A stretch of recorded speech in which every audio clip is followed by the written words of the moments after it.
Hello everyone, कैसे हो आप सब लोग। माई सेल्फ करण गर्ग, आपका सीएमए सारथी। एंड आज हमारा direct tax and indirect tax का लेक्चर नंबर 2। हमने लेक्चर 1 में क्या कवर किया था? फर्स्ट ऑफ ऑल कि हमारी जो गवर्नमेंट है, जो इंडियन गवर्नमेंट है, वो टैक्सेस क्यों कलेक्ट करती है, कहाँ कहाँ पे जो हमारा गवर्नमेंट टैक्सेस कलेक्ट करती है या फिर जो रेवेन्यू आता है वो वहां पे कहाँ पे खर्च करती है। उसमें क्या देखा था हमने? फर्स्ट ऑफ ऑल हमें बेसिक फैसिलिटीज के लिए, second to finance multiple governments, and third हमारी सेफ्टी सिक्योरिटी के लिए। उसके बाद क्या देखा था कि अगर हमारी इंडियन गवर्नमेंट 1 रुपया कमा रही है तो उसमें से कितना percentage of income direct tax आ रहा है, कितना percentage of income indirect tax आ रहा है, एंड कितना percentage of income other sources से आ रहा है। फिर हमारा मोस्ट इंपॉर्टेंट क्वेश्चन जो 7 मार्क्स के लिए पूछा जा सकता है हमारे एग्जाम्स में, वो क्या था? Direct tax versus indirect tax. इसके लिए हमने क्या याद किया था? Mnemonics, collection of money back. First क्या है? कलेक्शन से क्या है? Collection and imposition.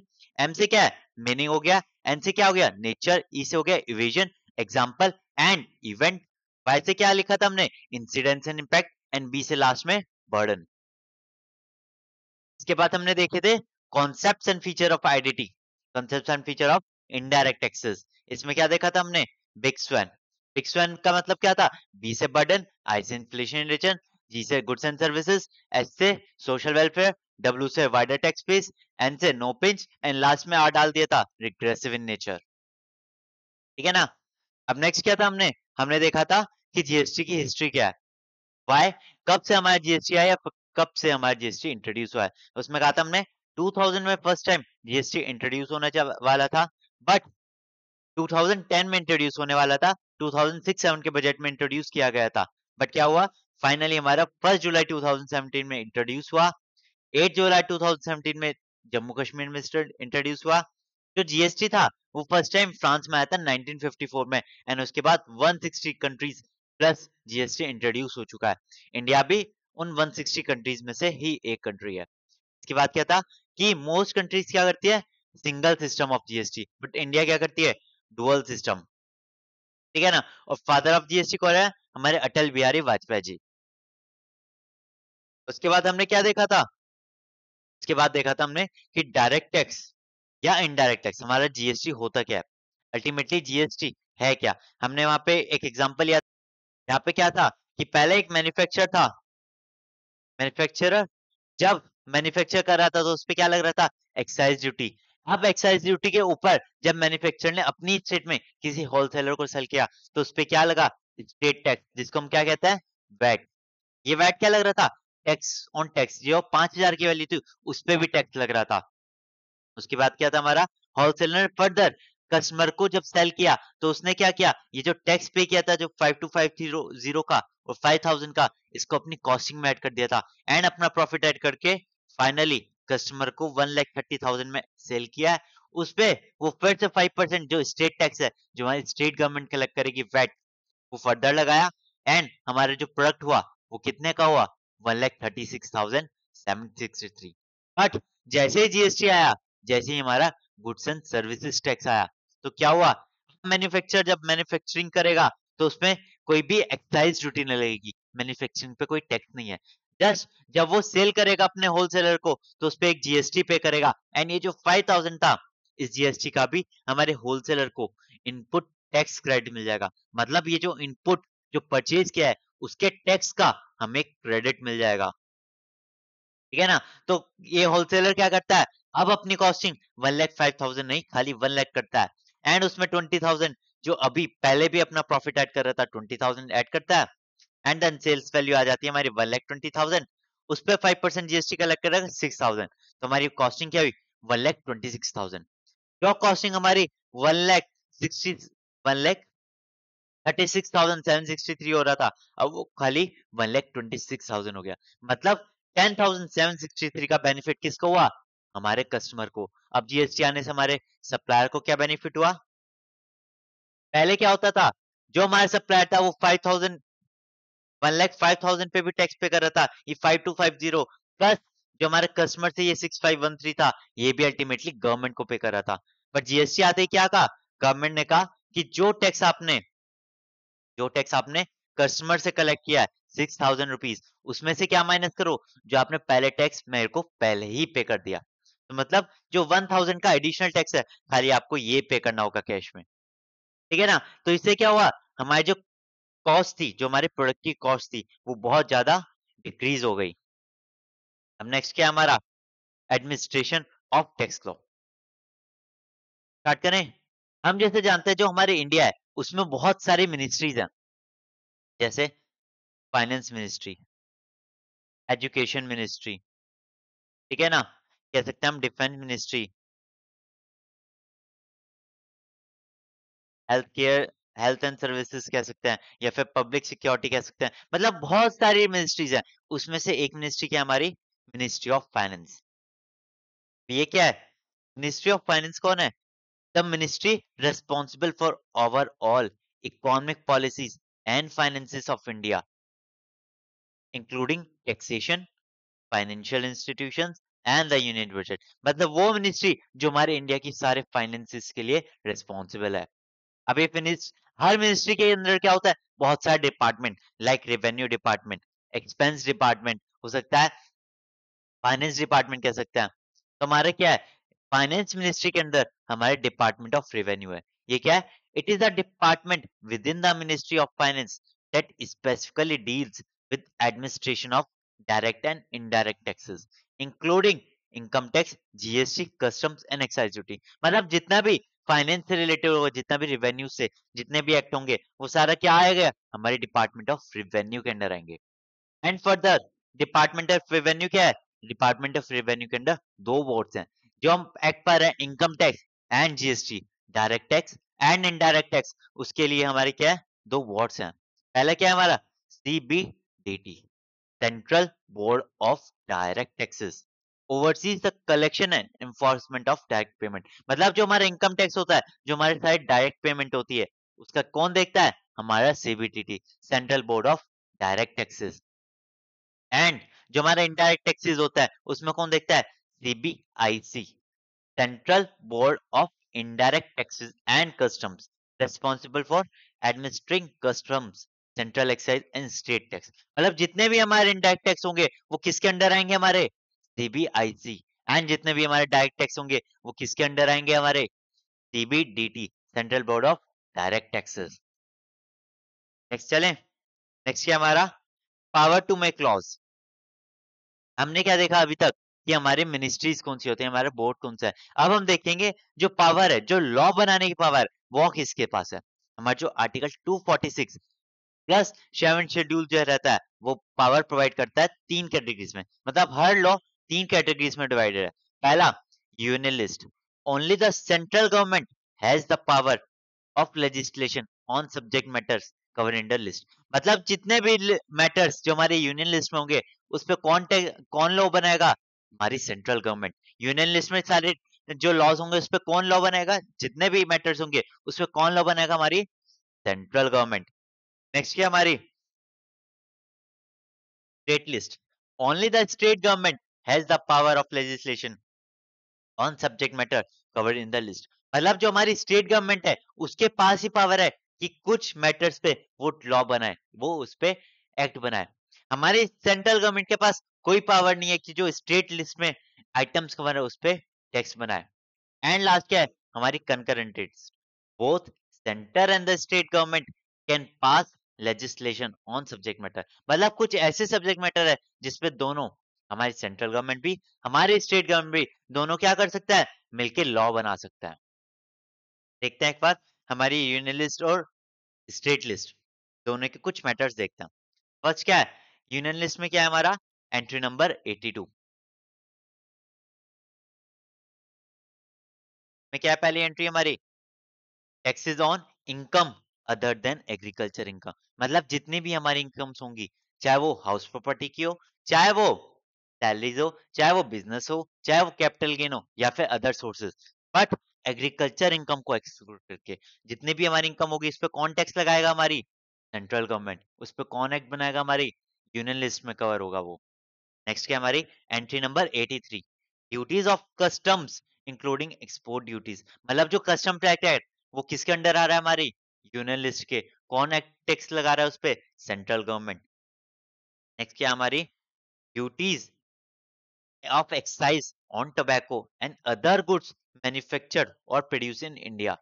मतलब जितने भी टोबैको या फिर अदर गुड्स प्रोड्यूस जो हो रहा है उस पर कौन टैक्स लगाएगा? हमारी सेंट्रल गवर्नमेंट। बट इसके कुछ एक्सेप्शंस हैं। मतलब जो अल्कोहल होगा, जो ह्यूमन कंजप्शन वाला होगा, मार्केट वाला नहीं, जो हमारे इंडस्ट्रीज यूज करते हैं वो नहीं, जो हमारी ह्यूमन एग्रीकल्चर, जो ह्यूमन कंजप्शन वाला अल्कोहल होगा, उस पर कौन टैक्स लगाएगा? हमारी स्टेट गवर्नमेंट। कौन? State government. हमारे कहाँ पे होगा वो? हमारी स्टेट लिस्ट में होगा। Next, opium, Indian hemp, other narcotics drugs and narcotics but including medical and toilet preparation containing alcohol, opium, Indian hemp, narcotic drugs, इन पे कौन लगाएगा? हमारा हमारी स्टेट गवर्नमेंट टैक्स लगाएगी। ठीक है ना? नेक्स्ट क्या हमारी?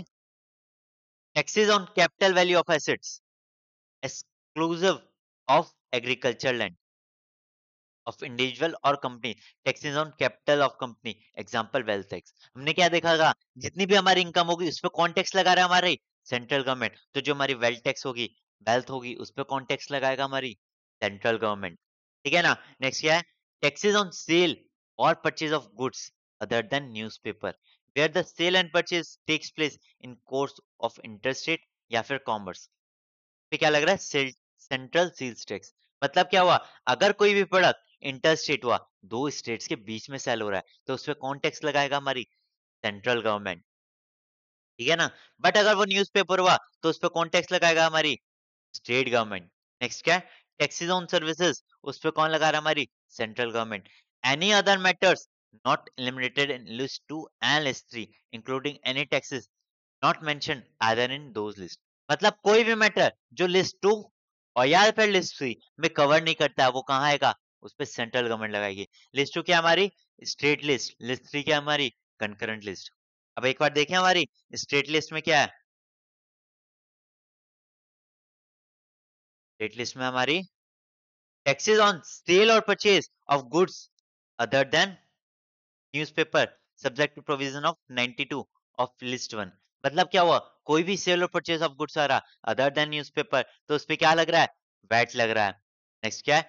Taxes on agriculture income. हमने यहाँ पे देखा था कि जो एग्रीकल्चर इनकम होती है उस पर कौन टैक्स लगाता है? हमारी स्टेट गवर्नमेंट। एग्रीकल्चर का एक्सक्लूड करके सारी इनकम पे कौन टैक्स लगाता है? हमारी सेंट्रल गवर्नमेंट। बट एग्रीकल्चर पे कौन लगा रहा है टैक्स? हमारी स्टेट गवर्नमेंट।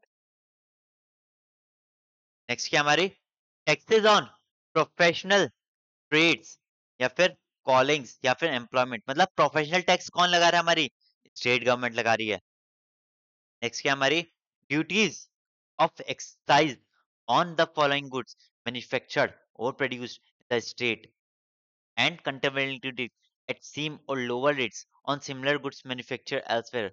मतलब क्या हुआ कि जो अल्कोहल लिकर पर ह्यूमन कंजप्शन था, हमने यहाँ पे देखा था ना कि जो हमारी सेंट्रल गवर्नमेंट जो यूनिट 1 है, उसमें हमारा कोई सेंट्रल गवर्नमेंट टैक्स नहीं लगा रही है, खाली स्टेट गवर्नमेंट लगा रही है। एंड जो ओपीएम इंडियन हेम्प वगैरह था, इस पे भी कौन लगा रहा था टैक्स?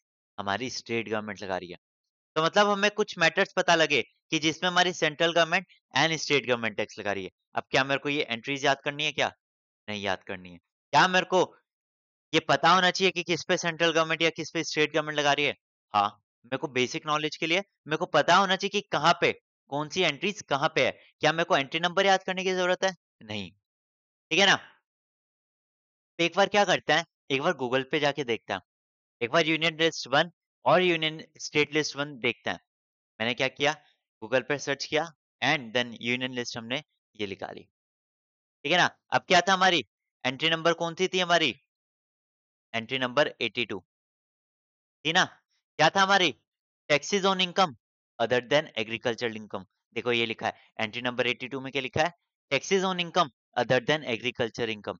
और मैटर्स देखें, इंटर स्टेट मिटिगेशन या फिर माइग्रेशन या फिर इंटर स्टेट क्वाड्रेटाइन, या फिर कुछ और देखते हैं हमारी defence of India and every part of including preparation. मतलब डिफेंस पे कौन लगाएगा? हमारी central government. Lever naval and militaries, इसके अलावा क्या हो सकता है? नेवल, मिलिट्री या air force, arms and fire, arms and fire arms, atomic energy, central bureau of investigation and intelligence, या फिर यूनाइटेड नेशन ऑर्गेनाइजेशन। ये सारे मैटर्स कहाँ पे कवर हो रहा है हमारी?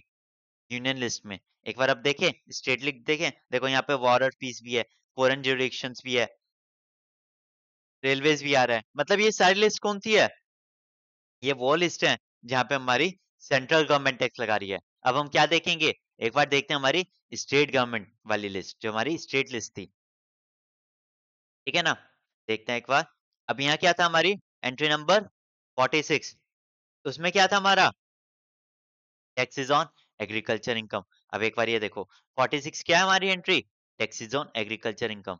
मतलब हमारी 46 एंट्री में स्टेट लिस्ट में लिखा है कि हमारी जो एग्रीकल्चर इनकम है उस पे कौन टैक्स लगाएगा? हमारा स्टेट गवर्नमेंट। और देखे कुछ treasury love, treasury trough sorry, public debts of states, या फिर salary and allowances of ministers of for state. के अलावा क्या हो सकता है? मार्केट्स एंड फेयर्स, फिशरीज के बाद pounds and the prevention of cattle trespass. ये सारे मैटर्स कौन से हैं? ये वो मैटर्स हैं जिसपे हमारी स्टेट गवर्नमेंट टैक्स लगाएगी। ठीक है ना? अब देखें हम अपने नेक्स्ट टॉपिक पर बढ़े। ये खाली मैंने आपको जनरल नॉलेज के लिए बताया था, इसमें से आपके एग्जाम्स के लिए कोई रिलेवेंस नहीं है। अब नेक्स्ट क्या हमारा? हमने कल जब टैक्सेस पढ़े थे, जब हमने एक एग्जांपल लिया था कि इनडायरेक्ट टैक्स क्या होता है, जीएसटी क्या होता है, तो मैंने आपसे एग्जांपल लिया था ना कि मैन्युफैक्चरिंग वाला, जो मैंने आज सबसे पहले भी डिस्कस किया है। ने क्या एग्जांपल देखा था कि जब मैन्युफैक्चरर कोई प्रोडक्ट मैन्युफैक्चर करता है तो उस पे क्या लगता है? पहले उस पे पहले लगता है एक्साइज ड्यूटी, एंड देन हमारी स्टेट कलेक्ट करती है। बट अगर क्या होता, अगर ये दूसरी स्टेट में जा रहा होता, तो हमारा वेट की जगह क्या लगता? Central sales tax. मतलब हमारे बहुत सारे टैक्सेस लग रहे थे, टैक्स पे टैक्सेस लग रहे थे, बट जब जीएसटी आया तो हमने क्या कहा? खाली मैन्युफैक्चरिंग पे एक टैक्स लगाया। मैन्युफैक्चरिंग पे नहीं, हमने क्या किया? जब मैन्युफैक्चरर ने वो प्रोडक्ट सेल किया तो हमने खाली जीएसटी लगाया, एंड उस जीएसटी का भी हमने क्या किया? इनपुट टैक्स क्रेडिट ले लिया। मतलब जीएसटी आते ही क्या हुआ? हमारे बहुत सारे टैक्सेस कम हो गए। एक बार देखें हमारी बुक में क्या दिया गया। टैक्सेस क्या हुआ? फर्स्ट ऑफ ऑल, या तो डायरेक्ट टैक्स होगा या फिर इनडायरेक्ट टैक्स होगा। डायरेक्ट टैक्स में तो हमारे income tax GST income tax आ गया। इनडायरेक्ट टैक्स में क्या हुआ? हम कह रहे हैं बिफोर जीएसटी, जीएसटी से पहले क्या होता था? फर्स्ट स्टेट गवर्नमेंट क्या लगाती थी? हमारा VAT, value added tax. And इसके अलावा क्या-क्या लगाती थी? Luxury tax, octroi. ये सारे टैक्सेस होते थे जो हमारी स्टेट गवर्नमेंट इंप्लीमेंट करती थी। बट सेंट्रल गवर्नमेंट क्या करती थी? Central government implement central government पहले करती थी कस्टम ड्यूटीज। कस्टम्स क्या था? जब हम इंडिया से बाहर से कुछ इंडिया में इंपोर्ट कर रहे हैं गुड्स, तो क्या लग रहा है हमारा? Custom duty. फिर क्या है? Central state tax. ये कब होता था? जब हम दिल्ली से राजस्थान कुछ सेल करेंगे। मतलब जब 2 स्टेट्स के बीच में कुछ प्रोडक्ट बाय सेल होगा, तो हम क्या लगा रहे थे? Central sale tax. बट अगर सेम स्टेट, अगर दिल्ली का ही सेलर, दिल्ली का ही बायर है, तो हम क्या लगा रहे थे? Value added tax. And last क्या था हमारा? Excise duty. तब था, अगर कोई मैन्युफैक्चरर प्रोडक्ट मैन्युफैक्चर करेगा, तो उसे मैन्युफैक्चरिंग पे क्या देना होगा? एक्साइज ड्यूटी या फिर सेंट्रल एक्साइज ड्यूटी। बट जैसे ही हमारा जीएसटी आया, तो क्या हुआ? जीएसटी आते ही हमारे मैक्सिमम टैक्स एबॉलिश हो गए या फिर खत्म हो गए। कौन-कौन से टैक्स खत्म हो गए? Luxury octroi tax. नेक्स्ट क्या है हमारा? वैट, जो हमारी स्टेट गवर्नमेंट लेती थी। नेक्स्ट क्या है? सेंट्रल सेल्स टैक्स, जो हमारी सेंट्रल गवर्नमेंट लेती थी। नेक्स्ट क्या है? एक्साइज ड्यूटी, जो हमारी स्टेट गवर्नमेंट लेती थी। क्या हमारा कस्टम ड्यूटी खत्म हुआ है क्या? नहीं हुआ है। ये तो अभी भी हमें मॉड्यूल 6 में पढ़ना है। Custom act. कस्टम एक्ट क्या है? जब भी हम इंडिया से बाहर से इंडिया में कुछ भी प्रोडक्ट इंपोर्ट करेंगे, तो क्या होगा? उसपे कस्टम ड्यूटी लगेगी, उसपे क्या लगेगा? कस्टम एक्ट लगेगा। तो मतलब हमारा जीएसटी आते ही जो मैक्सिमम पोर्शन ऑफ टैक्सेस थे या फिर मैक्सिमम टैक्सेस हमारे खत्म हो गए। कौन से टैक्सेस? Indirect taxes. क्या जीएसटी आने से डायरेक्ट टैक्सेस पे कोई फर्क पड़ा? नहीं, क्योंकि जीएसटी खुद एक इनडायरेक्ट टैक्सेस है, तो वो डायरेक्ट टैक्सेस को कैसे अफेक्ट कर सकता है? ठीक है ना? अब एक एग्जांपल लेते हैं जो हमारी मॉड्यूल में दिया गया है, जो हमारे आईसीएमआई मॉड्यूल में दिया गया है। इसमें क्या लिखा है? चलो, in the pre GST regime where a manufacturer A sold goods 1 lakh to dealer B from Gujarat to Haryana, he is liable to pay pay excise duty and central sales tax at the rate of 12 and 2% respectively. क्या हुआ यहाँ पे? क्या हो रहा है? गुजरात से हरियाणा में जा रहा है, स्टेट चेंज हो रही है। मैंने क्या लिया था? मैन्युफैक्चरिंग पे मैंने पहले एक्साइज ड्यूटी लगाया था, उसके बाद क्या लगाया था? मैंने वैट लगाया था। क्यों? क्योंकि मैंने कहा था कि जो बायर और सेलर है, दोनों सेम स्टेट का है। बट यहाँ पे क्या हुआ? स्टेट चेंज होगी, तो क्या लगेगा हमारा? Central sales tax. अगर मेरी स्टेट सेम होती, तो हम क्या लगाते? VAT, value added tax. Value added tax का कोई क्वेश्चन नहीं आएगा, सीएसटी का कोई क्वेश्चन नहीं आएगा। बट ये क्वेश्चन क्यों करा रहा हूं मैं? आपको ये एग्जांपल क्यों करा रहा हूं? ताकि आप ये सही से समझ पाओ कि पहले जीएसटी से पहले क्या होता था एंड जीएसटी आने से क्या बेनिफिट हुआ, कितना टैक्स बच रहा है। ठीक है ना? इसलिए मैं आपको थोड़ा वैट और सीएसटी के बारे में बता रहा हूँ। Being an inter-state sales, dealer B in turn sell to dealer C in Haryana. अब क्या हुआ? हरियाणा वाले हरियाणा में सेल कर रहा है, तो क्या लगेगा हमारा? वैट लगेगा। पहले क्या लगेगा हमारा? CST, central excise tax. After adding 10,000 and VAT charges at the rate 12%। क्या हुआ? मैं भी कह रहा था ना, जब होलसेलर अपने कंज्यूमर को प्रोडक्ट सेल करेगा, तो क्या कर रहा था वो? 20,000 रुपए का अपना प्रॉफिट ऐड कर रहा था। ऐसे ही क्या हुआ? यहाँ पे भी इनने अपना 10,000 रुपए का प्रॉफिट ऐड किया है। करें इस क्वेश्चन को सॉल्व? चलो, क्या हुआ हमारा? सबसे पहले क्या करेंगे हम? 1 लाख रुपए की कॉस्टिंग करेंगे। सबसे क्या हुआ? सबसे पहले मैं अपना कॉस्टिंग करूंगा। मेरी कितनी कॉस्टिंग है? 1 लाख रुपीज। अब उस पे क्योंकि मैंने मैन्युफैक्चर करा है, जीएसटी अभी तक आया नहीं है, तो हम क्या करेंगे? पहले लगाएंगे एक्साइज ड्यूटी। कितना परसेंट है? 12%। तो कितना होगा? 12,000। तो टोटल कॉस्टिंग कितनी हुई? 1,12,000। अब क्या हुआ? मैंने क्या किया? गुजरात वाले ने हरियाणा वाले को सेल कर दिया, तो क्या होगा? हमारा क्या लगेगा? Central sales tax. कितना? 2%। कहां से आया रेट? क्वेश्चन में दिया गया था। तो क्या करूंगा मैं? 1,12,000 पे 2% टैक्स लगाऊंगा। अब मैंने ये 1 लाख क्यों नहीं लिया? क्योंकि अभी तक जीएसटी नहीं आया। अभी तक मेरे को जो मैंने पुराना टैक्स पे किया है, पुराने इनपुट पे टैक्स पे किया है, अभी तक मेरे को उसका आईटीसी नहीं मिल रहा है। तो मैंने क्या किया? 1,12,000 पे 2% और टैक्स चार्ज कर दिया। तो अब क्या हुआ? 2240। टोटल कॉस्टिंग क्या हुई? 1,14,240। अब ये 1,14,240 कैसे आया? फर्स्ट ऑफ ऑल मैंने क्या किया? इस 1 लाख पे टैक्स लगाया, 1 लाख पे 2% चार्ज किया, 12,000 पे 2% चार्ज किया, तो मेरा क्या है? 2240। अब 2240 को 1,12,000 में ऐड किया, तो मेरा क्या आया? 1,14,240। बट अब तक टैक्स कितना पे हो गया? टोटल मिला के अब तक गवर्नमेंट को टैक्स कितना पे हो गया? फर्स्ट ऑफ ऑल एक तो ये 12,000 का टैक्स जाएगा गवर्नमेंट को, एंड ये जो 2240 का जो हमारी गवर्नमेंट को जा रहा है, तो टोटल टैक्स कितना जा रहा है? 12,000 प्लस 2240 कितना हो गया? 14,240। टोटल टैक्स क्या हुआ? 14,240। ठीक है ना? अब नेक्स्ट क्या हमारा? सेल्स प्राइस कितना हो गया अब हमारा? 1,24,240। ऐसे कैसे हुआ? यहाँ तो कॉस्टिंग 1,14 था, अब ये 124 कैसा आया? क्योंकि हमने क्या किया? पहली ट्रांजैक्शन थी जब ए ने बी को सेल किया। ए क्या कर रहा है? पहले उस पे एक्साइज ड्यूटी लगाएगा, फिर सेंट्रल सेल्स टैक्स आया। अब जो बी की कॉस्टिंग है वो कितनी होगी? 1,14,240। एंड हमने अपने क्वेश्चंस में देखा था, यहाँ पे क्या था? बी अपना 10,000 का प्रॉफिट भी ऐड कर रहा है। 10,000 रुपए बी को भी कमाना है, तो बी ने क्या किया? अपना 1,14,240 में 10,000 और ऐड कर दिया। टोटल कितना हो गया हमारे कॉस्टिंग? 1,24,240। 1,40,000 नहीं आएगा, क्योंकि अब मैंने 10,000 अपना प्रॉफिट भी ऐड कर लिया। अब जब मैं बी जो है सी को सेल करेगा, तो हमारी स्टेट गवर्नमेंट क्या कहेगी? जब तूने हमारी स्टेट में प्रोडक्ट सेल किया है, तो मेरे को टैक्स पे कर इस पे। तो मैं क्या करूंगा? ये 12% वैट पे करूंगा। सीएसटी नहीं पे करूंगा, क्योंकि स्टेट चेंज नहीं हुई। स्टेट चेंज होती तो क्या लगता? सीएसटी लगता। बट स्टेट सेम है, तो अब क्या लगेगा हमारा? VAT, value added tax. तो मैंने क्या किया? 12% अपना 1,24,240 पे क्या किया? मैंने 12%, मतलब 14,909 का एडिशनल टैक्स। ये क्या हुआ? टैक्स पे टैक्स लगाए जा रहा हूं मैं बार बार। कैसे लग रहा है टैक्स पे टैक्स? देखो, 1,24,000 की 1,24,240 कैसा आया? 1,12,000 प्लस 10,000। ऐसे ही आया था ना? 10,000 का प्रॉफिट है, प्लस ये सारी मेरी कॉस्टिंग आ रही है। इन सबको ऐड करके क्या आया मेरा? 1,24,000। अब मैं क्या करूंगा? इन सब पे अगर मैं 12-12% टैक्स निकालता हूँ, तो क्या आएगा मेरा? 14,409। एक बार निकालें हम, यहाँ पे क्या आएगा 12,000, 12,000 पे कितना है 12%, 1440। फिर क्या है 2240 पे कितना लगाया मैंने 12%, 268 पॉइंट। मैं क्या करता हूँ इसको 269 करता हूँ, एंड अल्टीमेटली क्या हुआ 10,000 पे इस पे भी तो टैक्स लगेगा ना, तो इस पे कितना आएगा हमारा 1200 आएगा।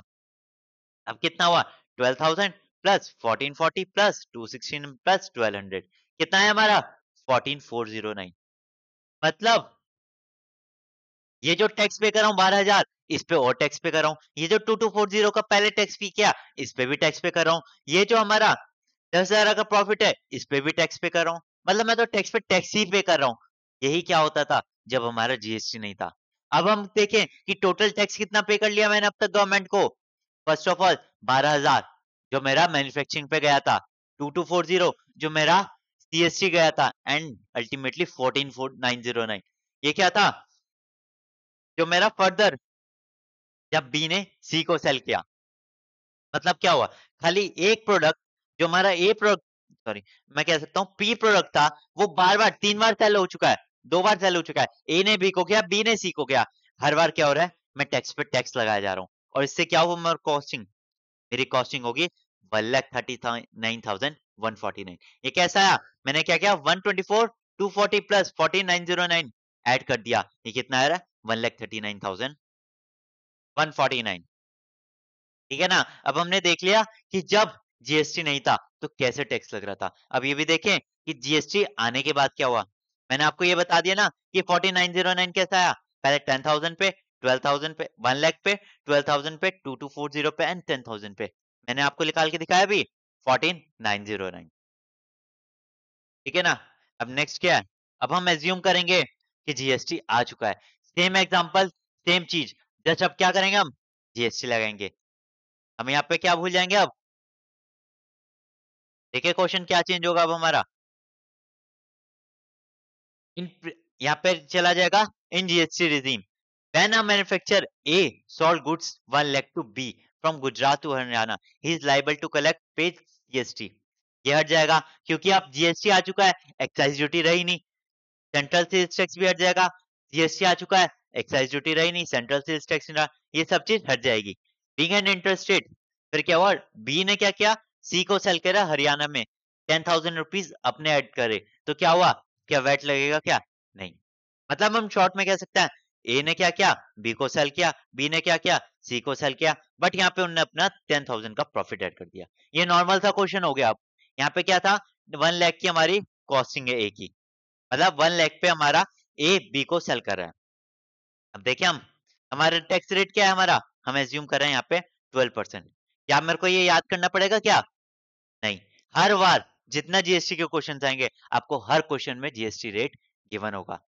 ठीक है ना। तो हमारा क्या हुआ ए ने सेल्स प्राइस क्या था 1 लाख, बट उस पर जीएसटी कितना लग रहा है 12%, तो कितना हुआ 12,000। टोटल टैक्स कितना हुआ, टोटल वैल्यू ऑफ जीएसटी क्या हुआ 1,12,000। टोटल टैक्स कितना पे किया हमने गवर्नमेंट को 12,000। हमने ऐसे ही क्या किया था, हमने यहाँ पे किया था, फर्स्ट स्टेप तो बिल्कुल सेम लग रहा है मेरे को, 12,000 रुपए वहां टैक्स पे किया था, 12,000 यहाँ लिखा, बस 1,12,000 रुपए हमारी कॉस्टिंग हो गई।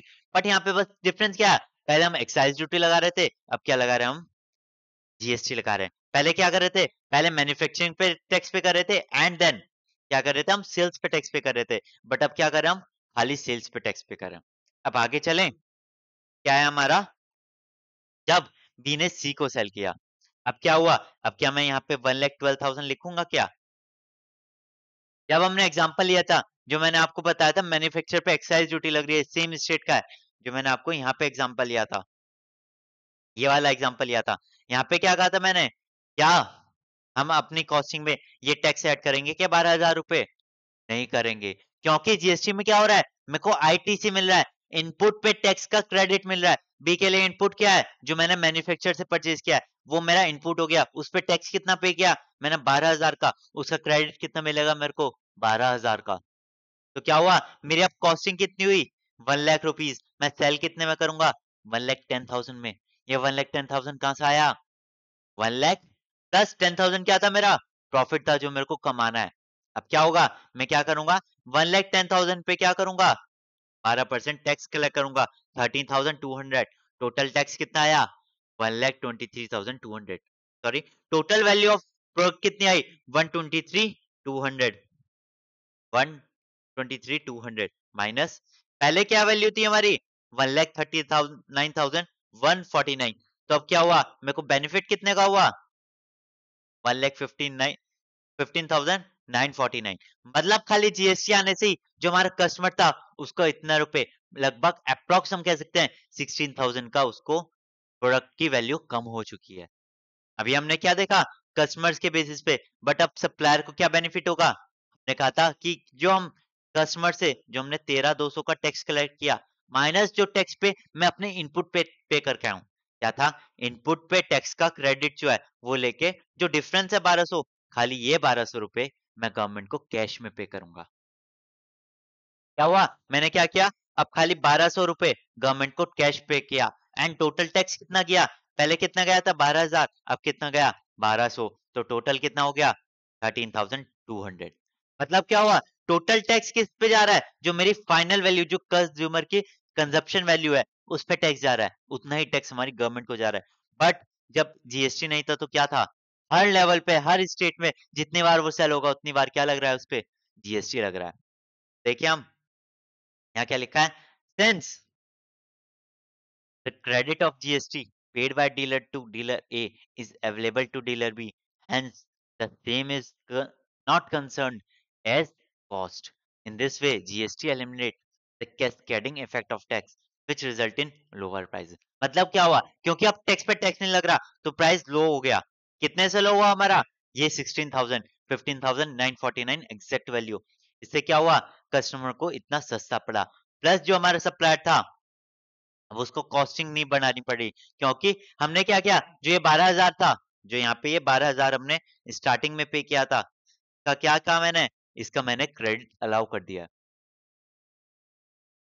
तो इसी के साथ हमारा फर्स्ट चैप्टर जो मॉड्यूल नंबर 5 जो मॉड्यूल नंबर 4 था वो यहाँ पे कंप्लीट होता है। इसमें हमने दो इंपॉर्टेंट क्वेश्चन देखे पहला DT versus IDT and features of IDT. अब हम क्या करने वाले हैं हम मॉड्यूल नंबर 5 स्टार्ट करने वाले हैं जहां से भी जो भी हमारा थ्योरी बेस्ड चैप्टर रहेगा बट वहां से भी दो क्वेश्चन हमेशा एक क्वेश्चन आ ही जाता है हमारे 7 मार्क्स का ठीक है। तो चलिए हम अपना नेक्स्ट चैप्टर जो कि है introduction to GST law module 5 का चैप्टर नंबर 1 ये स्टार्ट करता है। अब ये भी हमारा कंप्लीटली थ्योरी बेस्ड रहेगा बट क्योंकि हमारे सीएमए एग्जाम्स में थ्योरी के क्वेश्चंस आते हैं तो ये भी हमारा एक इंपॉर्टेंट टॉपिक है। इससे भी 2 या 3 मोस्ट इंपॉर्टेंट क्वेश्चंस है वही उसमें मोस्टली चैप्टर हमारा कवर रहेगा। फर्स्ट क्या है अमेंडमेंट मेड्स बाय कॉन्स्टिट्यूशन मतलब हमारे जीएसटी के बारे में जो हमारी कमेटी होती है जो हमारी जीएसटी काउंसिल होती है उसमें कितने मेंबर्स होते हैं इसमें हम ये देखने वाले हैं। President shall within the 60 days from the date of commencement of constitution 101 amendment थी जो हमारे 2016 में आई थी by order constitute a council to be called GST goods and services tax council. जो काउंसिल है हमारे उसका नाम क्या है goods and services tax council.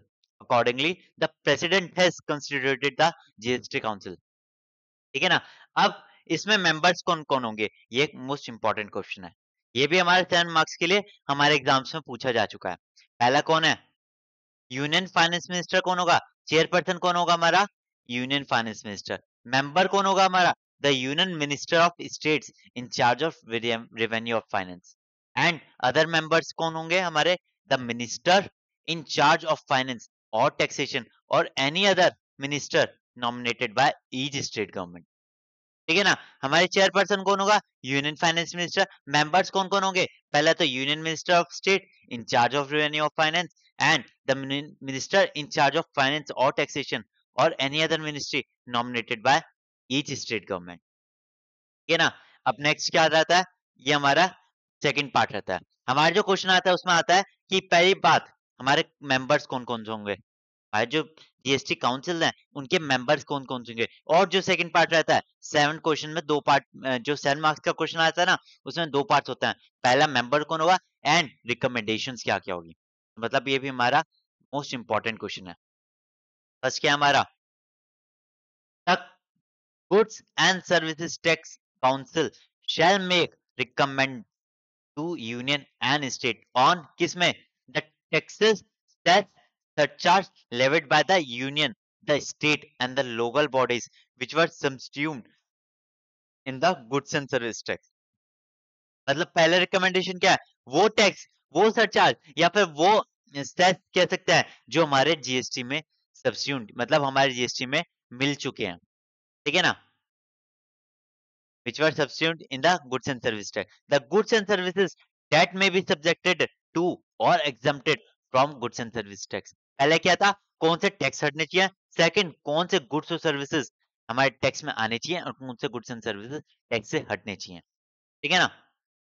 Third क्या है, the model of goods and services tax laws, principle of levy, apportionment of goods and service tax levied on the supply in course of interstate या फिर commerce under 269A and the principle that governs the place of supply. मतलब किस state में place of supply क्या है, किस state में जाके हमारा टैक्स चार्ज होगा एंड क्या मॉडल रहेगा, क्या प्रिंसिपल ऑफ लेवी रहेंगे एंड किस तरह से जो हमारे जीएसटी के अमाउंट है, जो जीएसटी का रेवेन्यू आएगा वो किस तरह से हमारे सेंट्रल एंड स्टेट गवर्नमेंट दोनों आपस में डिस्ट्रीब्यूट करेंगे। नेक्स्ट क्या हमारा, the threshold limit of turnover below which goods and services may be exempted from goods and service tax. मतलब वो कौन सी लिमिट रहेगी जिससे अगर नीचे हमारी टर्नओवर हुई, मतलब किस टर्नओवर से ऊपर हमें जीएसटी रजिस्ट्रेशन लेना जरूरी होगा। The rate including the floor rates with bands of goods and services. मतलब फ्लो रेट या हमारा रेट ऑफ टैक्सेस क्या रहेगा, या फिर एनी स्पेसिफिक रेट और rates for specified period to raise additional resources during any natural calamity. मतलब अगर कोई कैलेमिटी आई तो उसमें कौन सा हमारा स्पेशल रेट हो सकता है या फिर स्पेशल रेट्स हो सकता है, क्या कुछ पर्टिकुलर गुड्स को हम एग्जाम करेंगे या फिर कुछ पर्टिकुलर गुड्स को हम टैक्स में लाएंगे। नेक्स्ट क्या हमारा, special provisions with respect to state of Arunachal Pradesh, Assam, Jammu Kashmir, Manipur, Meghalaya, Mizoram, Nagaland. इन स्पेशल कैटेगरी ऑफ स्टेट्स के लिए क्या हम स्पेशल रेट्स लाएंगे या फिर जो टर्नओवर है जो हमारी पूरी इंडिया में लगती है, क्या सेम टर्नओवर हमारी लिमिट की जो रजिस्ट्रेशन की होगी क्या इनमें लगेगी, क्या ये भी हमारी जीएसटी काउंसिल रिकमेंड करेगी, या फिर other matters relating to goods and services. मतलब हो सकता है कुछ अदर मैटर्स, तो कौन कौन से मैटर्स थे, पहला टैक्सेस, कौन से हमारे जो टैक्सेस खत्म होने चाहिए, सेकंड क्या है गुड्स एंड सर्विसेज जो टैक्स में आने चाहिए या फिर टैक्स से एग्जाम्प्ट होने चाहिए, थर्ड क्या है levy of levy, principle of levy, apportionment of GST, GST कैसे सेंट्रल और स्टेट में अपॉर्शन होगा and place of supply, fourth क्या है थ्रेशोल्ड लिमिट क्या होनी चाहिए, फिफ्थ क्या है रेट्स क्या होने चाहिए, सिक्स क्या है हमारे कोई स्पेशल रेट्स जो हमारे नेचुरल कैलेमिटी में होनी चाहिए, सेवंथ क्या है जो हमारी स्पेशल कैटेगरी ऑफ स्टेट्स हैं क्या उनके लिए कोई टर्नओवर या फिर स्पेशल रेट आएगा, या फिर अदर अदर मैटर्स, कुछ अदर मैटर्स जो हमें लगता है जो जीएसटी काउंसिल को डिसाइड करने चाहिए। ये क्या हमारे जो recommendations made by GST council है। अब नेक्स्ट क्या हमारा, the members of goods and service tax council refer two clause 2C shall as soon as may be chosen one amongst themselves to be the vice chairman of the council for period as they may be said। मतलब जो members of GST council होंगे वो choose करेंगे कि कौन होगा हमारा vice chairperson, ठीक है ना। फिर क्या है, the goods and service tax council shall recommend the date on which the goods and service tax shall be levied on the petrol crude, high speed motor spirit या फिर नेचुरल गैस या फिर एटीएफ एविएशन टरबाइन फ्यूल। मतलब जो हमारी GST council है वो क्या रिकमेंड करेगी, कौन सी डेट से इन पर्टिकुलर प्रोडक्ट्स पे टैक्स लगेगा। अभी क्या है इन पर्टिकुलर प्रोडक्ट्स पे टैक्स नहीं लगता है, पेट्रोल क्रूड जो होता है या फिर हाई स्पेशल डीजल जो होता है या फिर मोटर स्पीड जो होता है उस पर टैक्स नहीं लगता है, बट हमारी काउंसिल बता सकती है कि कौन सी डेट से इन पे टैक्स लगना चाहिए।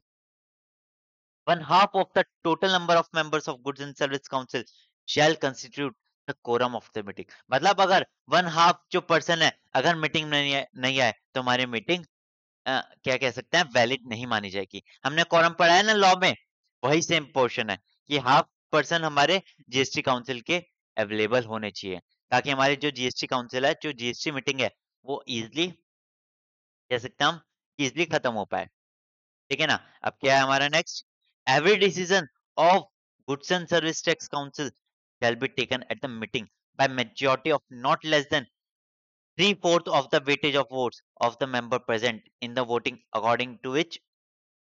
मतलब क्या हमारा 3/4 जो हमारे वोट होने चाहिए वो इन फेवर होने ही चाहिए। The votes of central government shall have the weightage of 1/3 of total vote cast, and the votes of other state government taken together shall be weightage of 2/3 of total vote cast। मतलब क्या हुआ कि जो central government है उसका क्या होगी, अगर सेंट्रल गवर्नमेंट ने यस कहा तो उसकी वेटेज क्या होगी, 1/3, एंड अदर स्टेट गवर्नमेंट्स की क्या होगी, 2/3। और ठीक है ना, 2/3 ऑफ टोटल वोट कास्ट, और टोटल क्या होनी चाहिए उसके फेवर में, कितनी होनी चाहिए, 3/4 होनी चाहिए। नेक्स्ट क्या है हमारा, नो एक्ट और proceedings of the goods or service tax council shall be invalid merely by the reason of any vacancy or any defect in the constitution of council, या फिर any defect in the appointment of person as member of council, या फिर any procedure regularity of the council not affecting the merit of the case। मतलब क्या है हमारा कि कोई भी प्रोसीडिंग्स क्या होगी, इनवैलिड होगी, कोई भी प्रोसीडिंग हमारी वैलिड नहीं मानी जाएगी अगर हमारी वैकेंसी क्या है या फिर डिफेक्टिव है।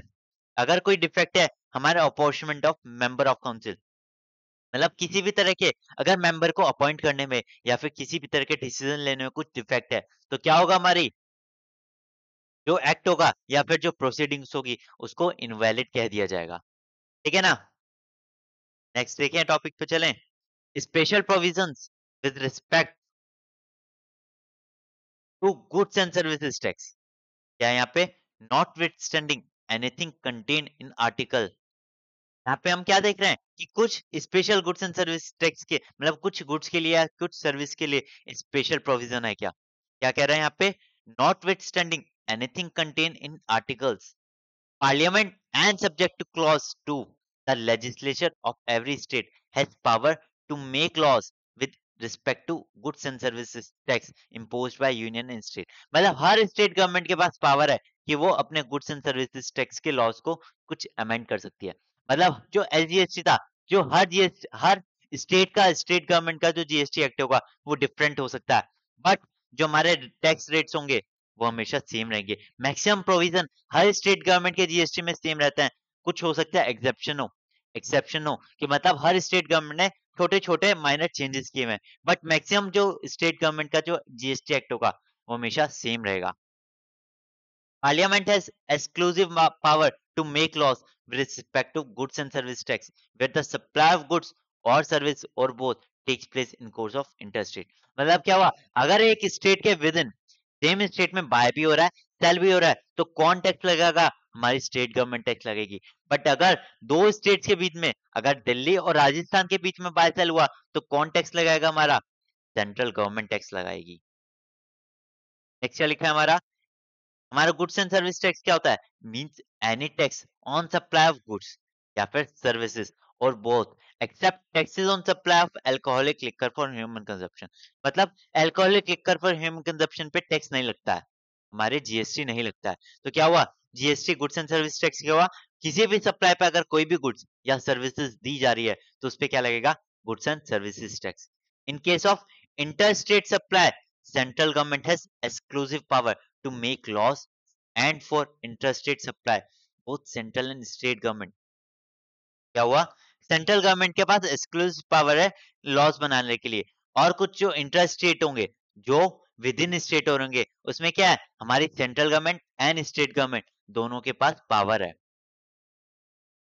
तो ये हमारा इंटर स्टेट और इंटर स्टेट क्या होता है, यहाँ पे देखा ना कि जो इंटर स्टेट होता है उसमें बहुत सेंट्रल एंड स्टेट गवर्नमेंट्स के पास पावर होती है, एंड जो इंटर स्टेट होता है उस पे किसके पास पावर होती है, हमारी central government.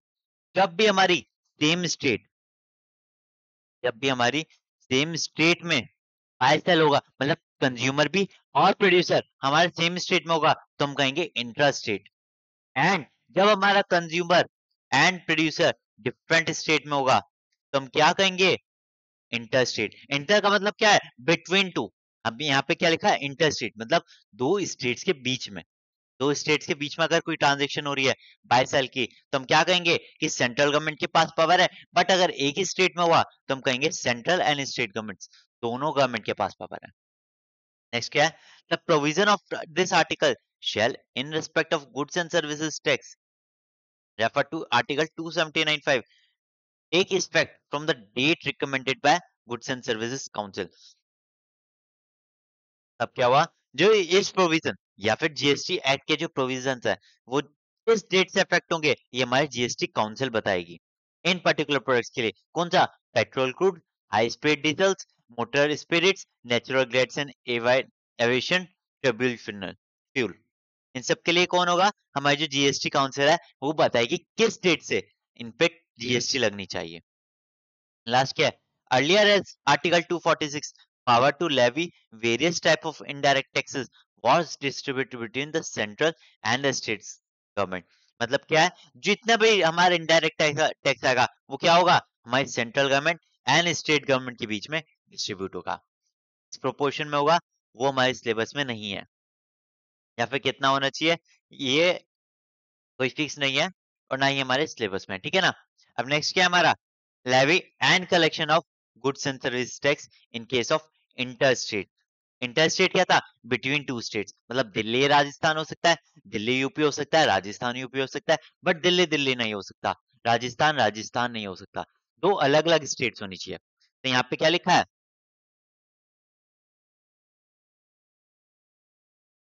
goods and services tax on supplies in course of interstate trade or commerce shall be levied and collected by the government of India, and such tax shall be apportioned between the union and the state in manner as may be provided by the parliament। मतलब जो parliament है वो ये rate decide करेगी कि किस proportion में जो हमारा जीएसटी कलेक्ट हुआ है वो किस प्रोपोर्शन में हमारी स्टेट, यूनियन गवर्नमेंट या फिर सेंट्रल टैक्स जो हमारी सेंट्रल गवर्नमेंट है उनके बीच में डिस्ट्रीब्यूट रहेगा।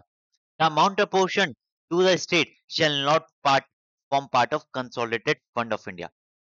मतलब क्या हुआ, जो हमने जो रेवेन्यू था जो हमने स्टेट को ट्रांसफर कर दिया वो हमारी टोटल रेवेन्यू या फिर जो कंसोलिडेटेड फंड ऑफ इंडिया, मतलब इंडिया का फंड जो रहता है ना जिसपे हमारी इनकम डिपेंड करती है, ये कह सकते हैं जिसमें हमारी टोटल इनकम इंक्लूड की जाती है गवर्नमेंट की, उस इनकम का ये पार्ट नहीं बनेगा।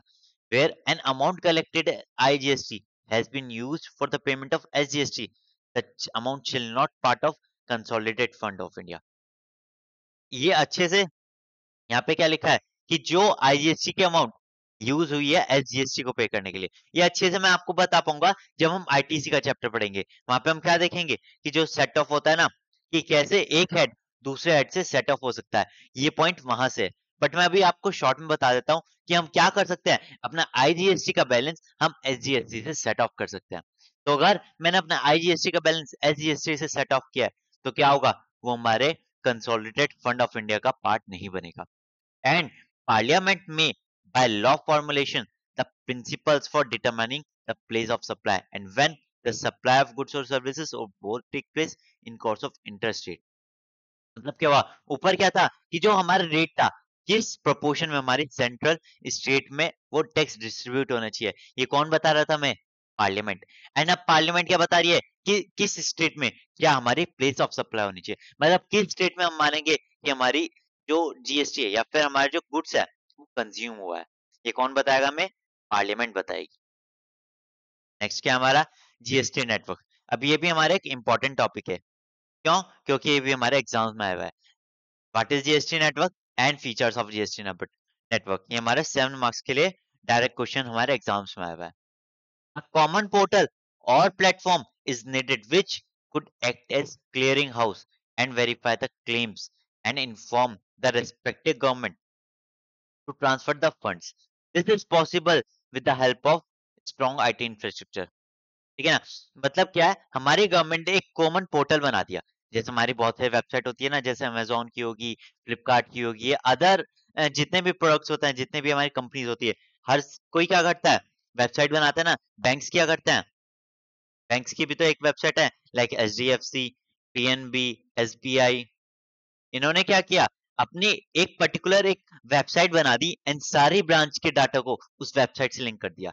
मतलब अगर मेरा अकाउंट दिल्ली में खुला है एंड मैं यूपी में बैठ के अपना अकाउंट ऑपरेट करना चाहता हूँ ऑनलाइन नेट पे, मैं वेबसाइट खोल के अगर उसे ऑपरेट करना चाहता हूँ तो मैं कर पाऊंगा। तो ऐसे ही गवर्नमेंट ने क्या किया, एक जीएसटी नेटवर्क बना दिया, जो क्या कर सकता है, वो करेगा verify the claims and infer the respective. मतलब क्या हो सकता है कि मैं यूपी में बैठ के किसी राजस्थान वाले की रिटर्न फाइल कर रहा हूं, तो क्या हो रहा है कि मैं यहां से बैठ के जो राजस्थान वाले की रिटर्न फाइल कर रहा हूँ, गवर्नमेंट क्या कर सकती है, उसकी रिटर्न को वेरीफाई करेगी कि जो मैंने रिटर्न भरी है, क्या वो सही है? जो गुड्स उसने ट्रांसफर किए हैं, क्या वो सही थे? क्या प्रॉपर उस पे बिल था?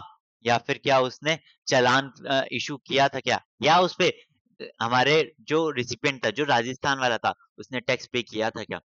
This is possible with the help of strong IT infrastructure. जब हमारे आईटी इंफ्रास्ट्रक्चर मतलब जब हमारी वेबसाइट बहुत अच्छी होगी या फिर हमारा टेक्नोलॉजी बहुत एडवांस होगी, तभी तो मैं ये वेरीफाई कर पाऊंगा ना। Accordingly the government has established common GST electronic portal. मतलब उन्होंने क्या किया, जैसे बैंक का बताया था ना, कॉमन पोर्टल हो गया एचडीएफसी नेट बैंकिंग, है ना? इस टाइप से ही हमारे जीएसटी जो हमारी गवर्नमेंट है, उन्होंने क्या बताया, जीएसटी का एक कॉमन नेटवर्क बना दिया।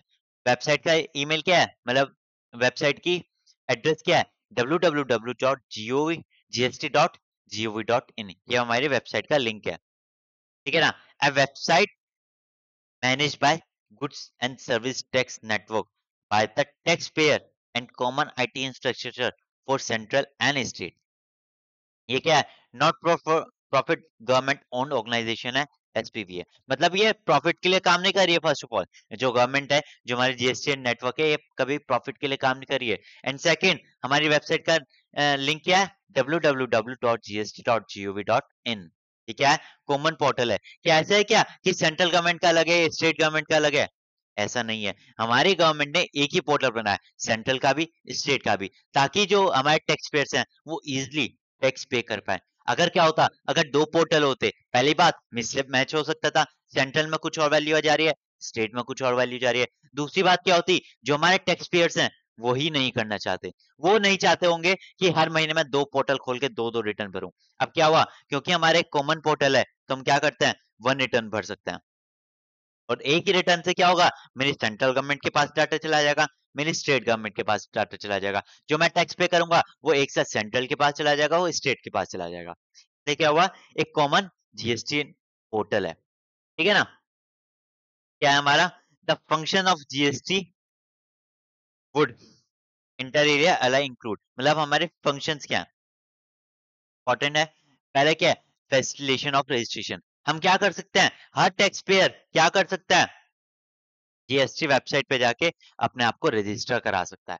मतलब जीएसटी वेबसाइट क्या करिए, हमें रजिस्ट्रेशन कराने का प्रोसेस बहुत इजी कर दिया।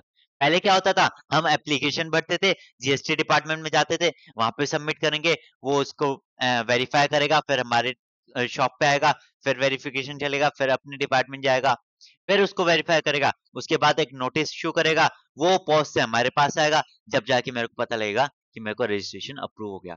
बट अब क्या होगा, मैं क्या करूंगा, वेबसाइट पे खाली अपनी डिटेल्स डाल दूंगा, जो हमारा जीएसटी कंसल्ट डिपार्टमेंट होगा, जो जीएसटी का डिपार्टमेंट होगा, वो क्या करेगा, पर्टिकुलर डिपार्टमेंट को ट्रांसफर कर देगा। खाली एक विजिट होगी हमारी शॉप पे, उस विजिट में क्या करेंगे, वो सारे डॉक्यूमेंट्स चेक करके हमारा रजिस्ट्रेशन इशू कर देंगे। और मेरे को क्या होगा, मेरे को वेबसाइट पे जाके ही मेरे को रजिस्ट्रेशन सर्टिफिकेट हो जाएगा।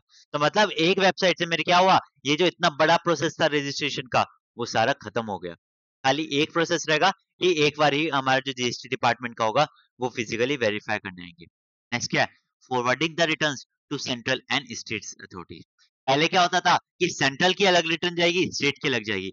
हो सकता था मैं क्या करूं, आज सेंट्रल की भर रहा, एक महीने बाद स्टेट की भरूं, आज स्टेट की भर रहा हूं, एक महीने बाद सेंट्रल की भर रहा हूं। सेंट्रल में क्या किया, मैंने कहा कि 20 लाख की, 2 लाख की सेल हुई, स्टेट को क्या कहा मैंने, 3 लाख की सेल हुई।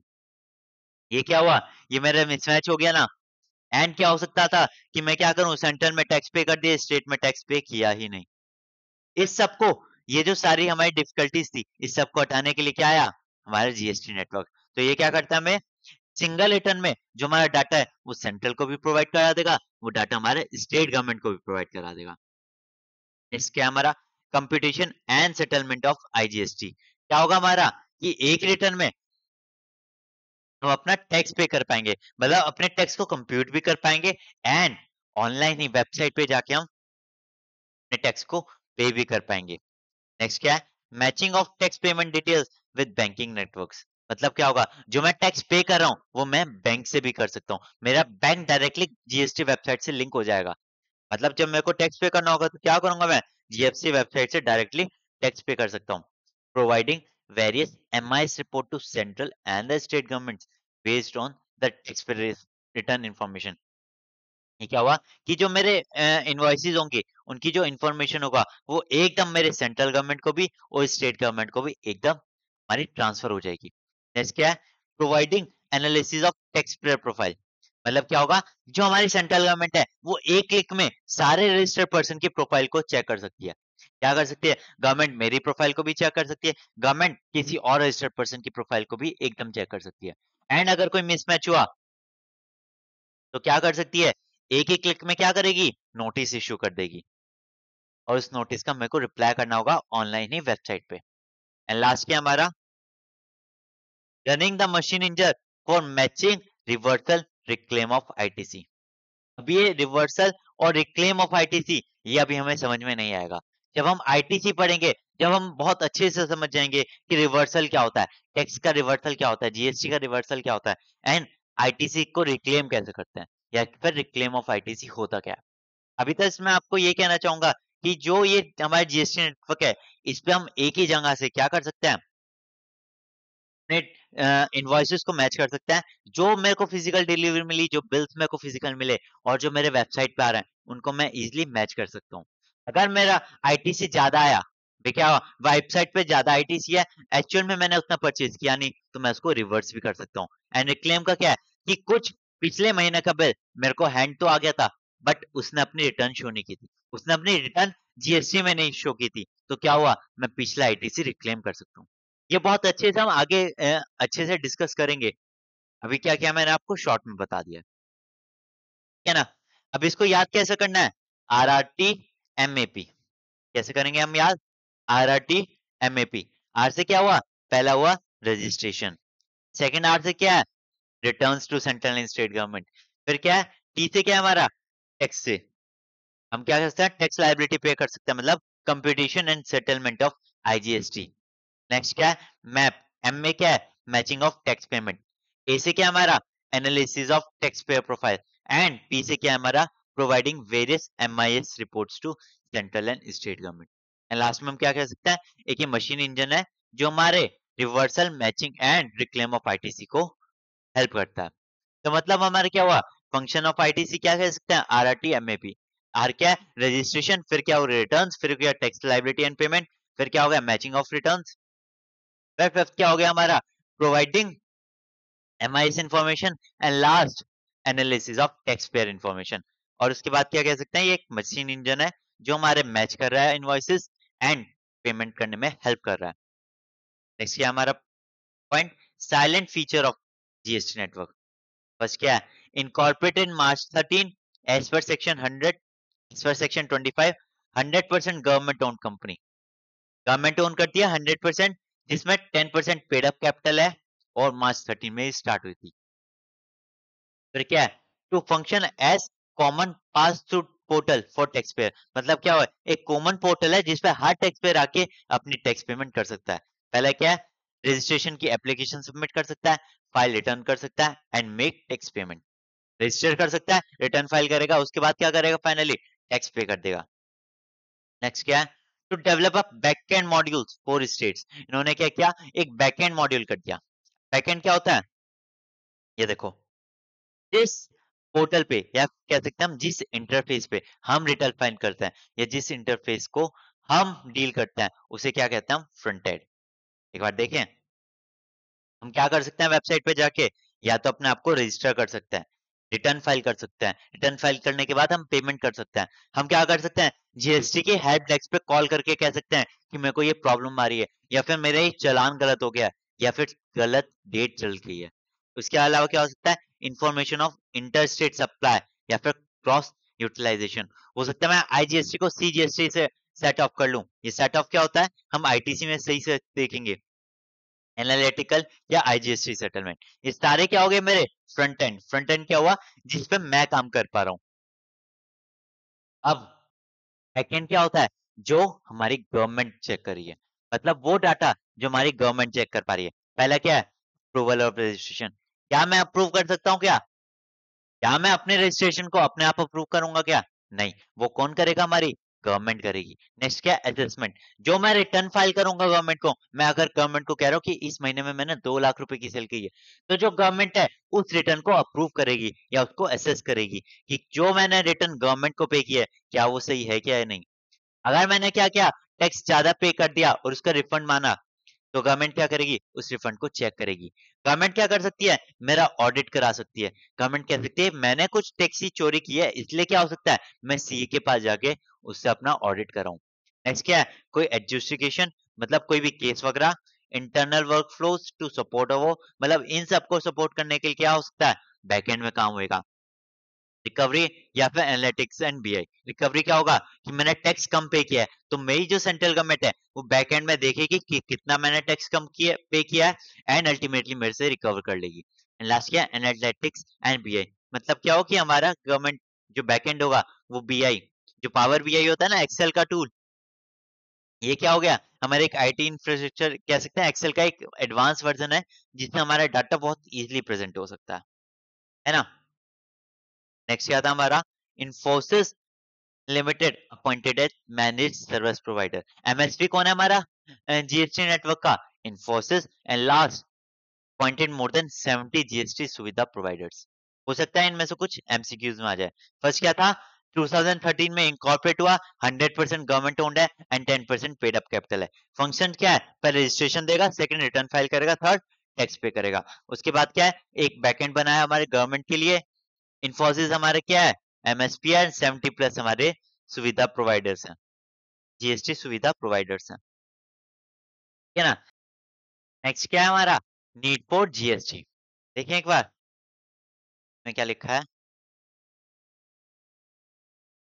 tax levied by one government was not available for the set off against the tax levied by another government. Even few taxes levied by the government was not allowed to be set off with another type of tax levied by the same government. एक example देखते हैं इसको समझने के लिए। चलो,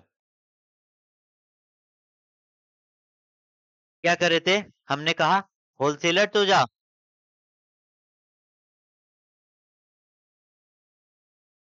example लेते हैं, हमारा मैन्युफैक्चर क्या कर रहा था,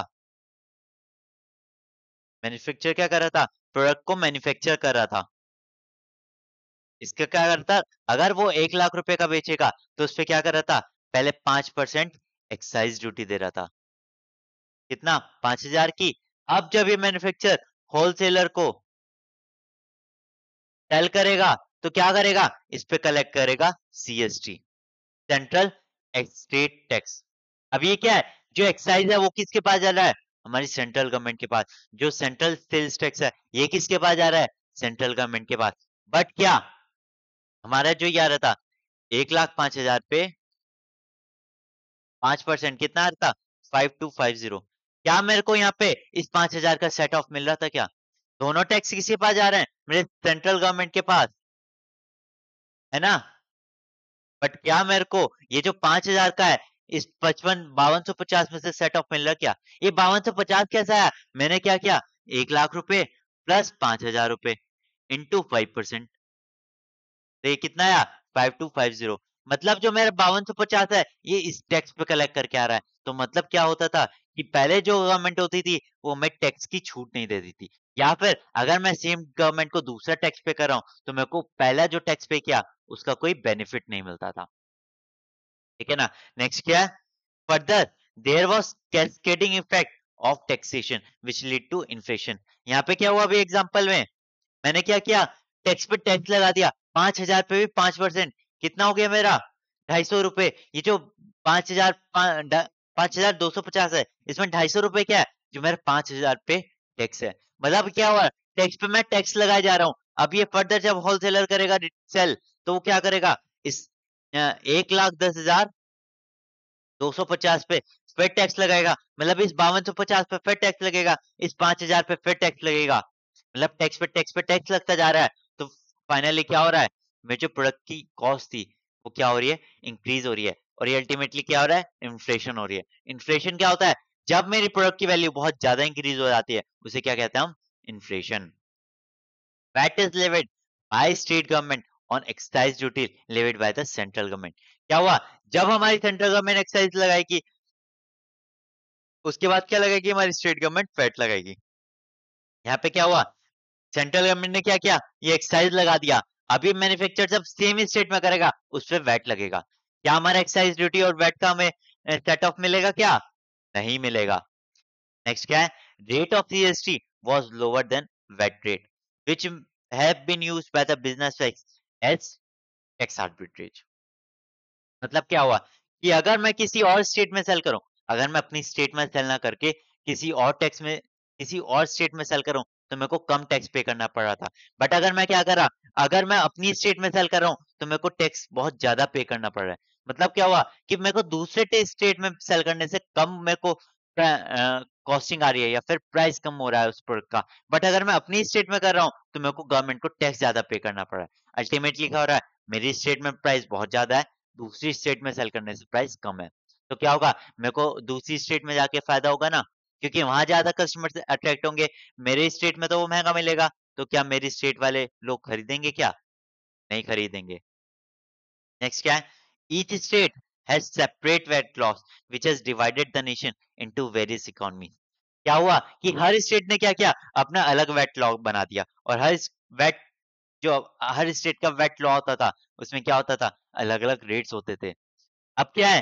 अब जीएसटी एक्ट आता है, एसजीएसटी होता है, वो हर स्टेट का अलग होता है। बट 99% जो प्रोविजन तो होता है, वो सारे सेम होता है। मतलब टैक्स रेट चेंज नहीं हो सकता, जो हमारे मेन प्रोविजन वो चेंज नहीं हो सकते। हो सकता है उन्होंने स्पेशली अपनी स्टेट के लिए कुछ एडिशनल कह सकते हैं एग्जाम्पशंस दी हो, या फिर कुछ बेनिफिट्स दी हो। बट जो हर स्टेट में, वो सब स्टेट में सेम ही रहेगा। मैक्सिमम प्रोविजन क्या होंगे? हर स्टेट के लॉ में सेम होता है। बट वेट में क्या होता था? कोई सिमिलैरिटीज होती नहीं थी, या मैक्सिमम सिमिलैरिटीज नहीं होती थी, मैक्सिमम डिफरेंसेस होते थे। Due to levy of entry tax octroi by various state result in the hindrance in the free from business. क्या हुआ? क्या किया मैंने? अपनी स्टेट में जाके अपनी स्टेट में प्रोड्यूस किया, दूसरी स्टेट में जाके सेल कर दिया। अब क्या होगा? मेरी स्टेट भी टैक्स मांगेगी, दूसरी स्टेट भी टैक्स मांगेगी, सेंट्रल भी टैक्स मांगेगी, और अगर कोई एक्स्ट्रा टैक्स हुआ, एंट्री टैक्स हुआ, ऑक्ट्रॉय हुआ, तो क्या हुआ? वो भी पे करो। मतलब मेरे को एक गुड सेल करने के लिए मेरे को 3-3 4-4 जगह टैक्स पे करना पड़ रहा था। तो इसलिए क्या हुआ? इसलिए मेरे को अपने जीएसटी लाने की जरूरत पड़ी। नेक्स्ट क्या है? Taxes substitute in GST. मतलब कौन कौन से टैक्सेस हमारे जीएसटी के आने से खत्म हो गए। पहला क्या है? Central excise duty. ये क्या था? जो हमारे मैन्युफैक्चरिंग पे लग रहा था। मतलब जैसे ही हम मैन्युफैक्चर करते थे, पहले एक्साइज ड्यूटी देते, बट जीएसटी आने से हमारी एक्साइज ड्यूटी खत्म होगी। एडिशनल ड्यूटी ऑफ एक्साइज, अगर कोई एक्साइज में एडिशनल ड्यूटी होती थी, वो भी पे करता था, बट जीएसटी आते ही हमारी वो खत्म होगी। Excise duty levied under medical या फिर टॉयलेटरीज प्रिपरेशन एक्ट। यहाँ पे क्या हुआ? ये जो पर्टिकुलर एक्ट में जो हमारी एक्साइज लगती थी, वो भी खत्म होगी। अगर क्या हुआ? Additional customs, additional duty of customs, CVD and SAD, जो हमारी एडिशनल कस्टम ड्यूटीज थी, जो लगाई जाती थी, अब जीएसटी आने से ये भी खत्म होगी। और क्या खत्म हुआ? Service tax and surcharges. मतलब क्या हुआ? ये सारे टैक्सेस हमारे खत्म हो गए। ये सारे टैक्सेस कौन से थे? जो हमारी सेंट्रल गवर्नमेंट लगाती थी। अब कौन सा है? स्टेट गवर्नमेंट देखता है। वैट क्या है? जब हम सेम स्टेट में सेल कर रहे थे, तो क्या लग रहा था? वैट लग रहा था। सेंट्रल सेल्स टैक्स, जो हमारी स्टेट लगा रही थी। Purchase tax, entertainment tax, luxury tax, entry tax, taxes on lotteries, taxes on advertisement, surcharges, ये सारे टैक्स कर खत्म हो गए। अब क्या लगता है? खाली जीएसटी लगता है। समझ में आया कि हमारे बहुत सारे टैक्सेस क्या हुए? खत्म हो गए। एंड खाली अब एक टैक्स रह गया। अब हम क्या देखेंगे? कुछ ऐसे टैक्स जो जीएसटी आने से खत्म नहीं हुए। अभी तक हमने क्या देखा? वो टैक्सेस जो जीएसटी आने से खत्म हो गए। अब हम देखने वाले हैं वो टैक्सेस जो जीएसटी आने से खत्म नहीं हुए। पहला क्या है? सेंट्रल टैक्स में क्या था? Basic custom duty. ये क्या होता है? जब हम इंडिया से बाहर से इंडिया में माल मंगाएंगे, तो उस पे क्या लगता है? Custom duty. ये कौन लगाएगा? हमारी सेंट्रल गवर्नमेंट। तो मतलब हमारे जीएसटी आने से अभी बीसीडी, बेसिक कस्टम ड्यूटी हमारी नहीं हटी है। नेक्स्ट क्या है? कोई रिसर्च एंड डेवलपमेंट संस्था, वो भी नहीं हटा है। एक्सपोर्ट ड्यूटी क्या है? जब हम एक्सपोर्ट कर रहे होंगे, उस पे जो ड्यूटी लगेगी, वो भी अभी तक नहीं हटी है। एंटी डंपिंग ड्यूटी क्या है? अगर हम इंडिया से बाहर से इंपोर्ट कर रहे हैं और वो इंडिया में थोड़े कम प्राइस का है, तो हमारी गवर्नमेंट एंटी डंपिंग ड्यूटी लगा सकती है। एंड सेफगार्ड ड्यूटी क्या है कि अगर मैं इंडिया से बाहर से इंडिया में इंपोर्ट कर रहा हूँ, तो हमारी लोकल इंडस्ट्रीज को सपोर्ट करने के लिए क्या हो सकता है? सेफगार्ड ड्यूटी लगा सकते हैं। ये दोनों क्या होगा? हमारी प्रोडक्ट की वैल्यू इंक्रीज करना चाहते हैं। जो हमने इंडिया से बाहर से इंडिया में इंपोर्ट किया है, उस प्रोडक्ट की वैल्यू इंक्रीज करना चाहते हैं। इसलिए गवर्नमेंट क्या लगा रही है? Anti dumping duty and safeguard duty. कुछ स्टेट टैक्स, पहले क्या है? State excise duty.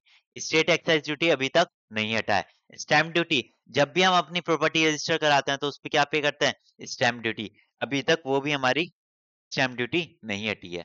नेक्स्ट है हमारा professional tax and motor vehicle tax. ये भी अभी हमारा नहीं हटा है। ठीक है ना? मतलब जीएसटी आने से कुछ टैक्सेस हटे हैं एंड कुछ नहीं हटे हैं। नेक्स्ट देखिए हमारे, क्या देख रहे हैं अभी हम अभी नीड फॉर जीएसटी, हम देख रहे हैं जीएसटी के बेनिफिट्स, मतलब जीएसटी आने के बाद क्या बेनिफिट्स हुए। पहले क्या हमारा? Seamless flow of credit. इसमें क्या लिखा है? In GST regime the buyer other than the ultimate consumer will take the credit of the tax paid by him at the time of purchase of goods। मैं क्या कह रहा हूँ? जब हमारा होलसेलर होगा, जो मैन्युफैक्चरर से गुड्स परचेज करेगा, तो उसपे क्या मिलेगा? उसपे उसको इनपुट पे टैक्स का क्रेडिट, हमारे क्या मिलेगा उसको? आईटीसी मिलेगा। तो यही कह रहे हैं यहाँ पे कि जो बायर है, जो हमारा अल्टीमेटली होलसेलर होगा या फिर रिटेलर होगा, जो कंज्यूमर को सेल कर रहा है, वो क्या कर रहा है? वो क्रेडिट ले रहा है टैक्स, जो उसने अपने इनपुट पे, जो उसने अपने परचेज पे टैक्स पे किया होगा। And he can utilise that credit in discharging of tax liability. मतलब क्या हुआ? हमने क्या किया? कस्टमर से 6,000 रुपए का टैक्स कलेक्ट किया, बट परचेज पे हमने 5,000 का टैक्स पे किया है, तो हम क्या करेंगे? खाली 1,000 रुपए का गवर्नमेंट को टैक्स पे करेंगे। क्यों? क्योंकि 5,000 तो मैं पहले ही अपने सप्लायर को पे कर चुका हूँ, जो सप्लायर मेरे बिहाफ पे गवर्नमेंट को टैक्स पे कर चुका होगा। GST eliminates the multiplicity and cascading of taxes, which result into overall reduction in tax incidence। मतलब क्या हुआ? क्योंकि अब टैक्स पे टैक्स नहीं लग रहा है, क्या हो रहा है? मेरे को टैक्स का क्रेडिट मिल गया, तो अब टैक्स पे टैक्स नहीं लग रहा है, तो इसलिए क्या हुआ? जो ओवरऑल बर्डन था टैक्सेस का, जो बार बार प्राइसेस थे वो इंक्रीज हो रहे थे, अब क्या हुआ? वो इंक्रीज नहीं हो रहे हैं, और हमारे जो कस्टमर्स थे वो अब खुश हैं। नेक्स्ट क्या है? Competitive prices. GST eliminates all other taxes of indirect nature, and this will effectively mean that taxpayer amount paid by the end consumer will reduce. Lower the prices, more will be the demand for the product, and which will result in more consumption, more benefits। का मतलब क्या हुआ? हमने जो example लिया था सबसे starting में, 1,36,000 वाला था ना, ये वाला। यहाँ पे क्या हो रहा था? यहाँ पे हो रहा था, हम क्या कर रहे थे? ये टैक्स था, ये प्रोडक्ट था, इसमें हमने जीएसटी लगाया, तो टोटल जो कस्टमर को वैल्यू पड़ रही थी वो क्या पड़ रही थी? 1,36,736, है ना? अब क्या हुआ? जब जीएसटी आया तो उसकी वैल्यू क्या होगी हमारी? 1,26,000, मतलब 10,763 का हमारी जो गुड्स की वैल्यू थी वो थोड़ी कम हो गई। जैसे ही मेरे प्राइस ऑफ गुड्स कम हुआ, मैं क्या कर सकता हूँ? इंटरनेशनल मार्केट से या फिर कुछ और सप्लायर से क्या कर सकता हूँ? compete कर सकता हूँ। क्यों? क्योंकि जो मेरे प्राइसेस है अब वो मेरे कॉम्पिटिटिव हैं, मतलब मेरे जो सप्लायर्स थे, जो मेरे कॉम्पिटिटर्स थे, उनके प्राइस से मैं compete कर पा रहा हूँ। मेरे या तो प्राइस उसके इक्वल होंगे या उनसे थोड़े कम होंगे। GST eliminates all the other taxes of indirect nature, and this will effectively mean that tax amount paid by the end consumer will be reduced। क्या हुआ? 1,36,000 से क्या हो गया था? 1,26,000 हो गया। तो मतलब क्या हुआ? जो कंज्यूमर पे जो बर्डन आ रहा था टैक्स का, वो बहुत ज्यादा कम हो गया।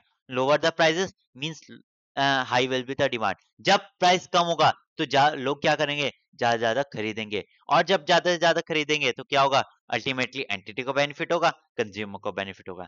एंटिटी को कैसे हुआ? वो ज्यादा से ज्यादा अपने प्रोडक्ट सेल कर पा रही है। एंड कंज्यूमर को कैसे हुआ? क्योंकि उसे कम प्राइसेस पे मिल रहा है प्रोडक्ट। नेक्स्ट क्या है? Increase in the revenue. अब हमने देखा कि जो हमारी स्टेट गवर्नमेंट है, सेंट्रल गवर्नमेंट है, उसके बहुत सारे टैक्सेस खत्म हो गए, तो ऐसे यहाँ तो ये नहीं होना चाहिए, यहाँ तो होना चाहिए डिक्रीज इन रेवेन्यू। ऐसा क्यों हुआ? इंक्रीज इन रेवेन्यू क्यों हुआ? इंक्रीज इन रेवेन्यू इसलिए हुआ क्योंकि हमारे टैक्स तो बहुत सारे कट चुके हैं, हमारा टैक्स रेट भी कम हो चुका है। बट क्या हुआ, पहले क्या हो रहा था, बहुत ज़्यादा टैक्स की चोरी हो रही थी। पहले क्या होता था, हम कहते थे कि मैंने 2 लाख प्रोडक्ट बाय किए हैं, उसमें से खाली 2 लाख रुपए 2 लाख प्रोडक्ट सेल भी कर दिए। मैंने क्या किया, एक्चुअल में 4 लाख प्रोडक्ट बाय किए थे, बट क्या किया, मैंने दिखाया 1 नंबर में खाली मैंने 2 लाख प्रोडक्ट बाय किए और 2 लाख रुपए ही 2 लाख प्रोडक्ट ही सेल किए हैं। क्या हुआ, जो फर्दर जो 2 लाख रुपए का डिफरेंस होगा, जो 2 लाख प्रोडक्ट का डिफरेंस होगा, ये क्या करूँगा मैं, कैश में सेल कर दूँगा, इसको बिज़नेस में दिखाऊँगा ही नहीं।